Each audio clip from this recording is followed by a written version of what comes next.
Let's look at slanted columns. How do we create them?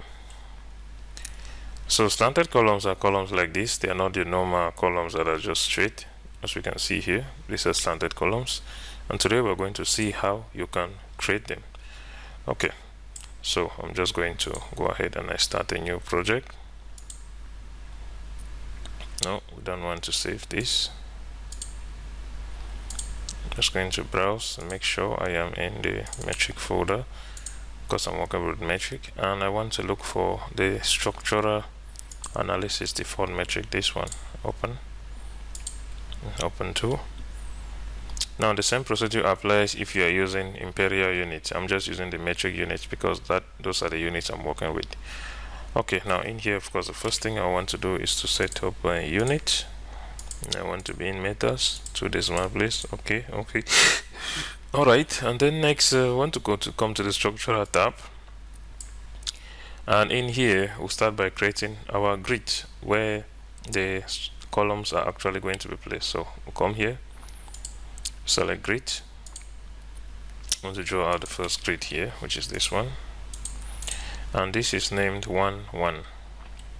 Now I'm just going to go ahead and I right click here, create similar, and I create another one this way, say just a distance of maybe 2.5. that's 2 meters 50 centimeters, and this is going to be 2. Okay, now we'll just select this, go to copy. I want to copy, make sure multiple is ticked. I want to copy this away, say 3.5 meters, that is 3.5, and then maybe 4 meters and another 4 meters. And of course you see how the grids are just being numbered automatically. That is really good. So we'll select this, come down to the horizontal axis, but I want to name this A, so that is AA, and I'm just going to copy this again, make sure multiple is ticked. 4 meters, that gives B, another 4, that gives C, another 4, that gives D, another 4, that gives E, and let's just do an F there. Okay, so we have our axis in place, and now let's do the columns. So I come here to column under the structural ribbon, column, and yeah, we can go ahead and we use this since it's just an example, but I want to use a concrete column. If you don't find a concrete column here, you can as well go to load family, and you want to make sure that you are in the respective folder which you want to load that in.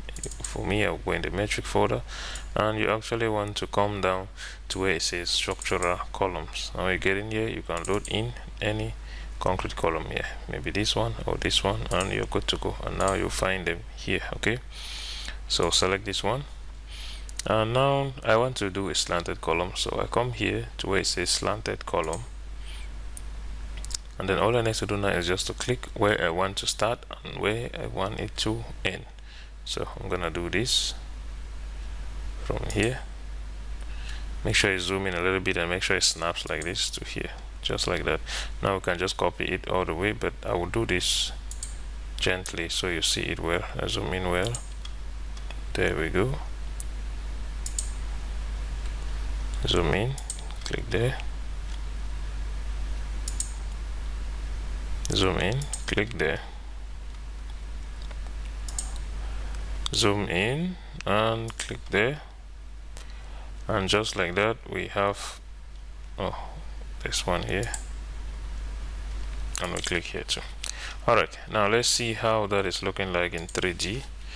And of course we have something like this. Let's switch this to realistic, and we are having something like this.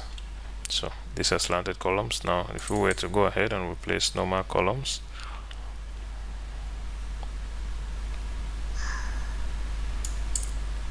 just remove this. If we were to place our normal columns, now I'm just going to use vertical columns here, and I want to put them at grid, and I just want to select the grid, say like this, and if you look very well, you'll see they have all been placed there already. I'll just click on finish.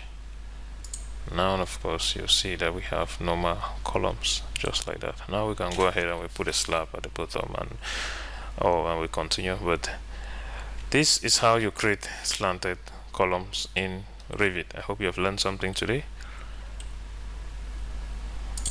Don't forget to click on the first link in this video to get the full BIM course. See you in the next tutorial.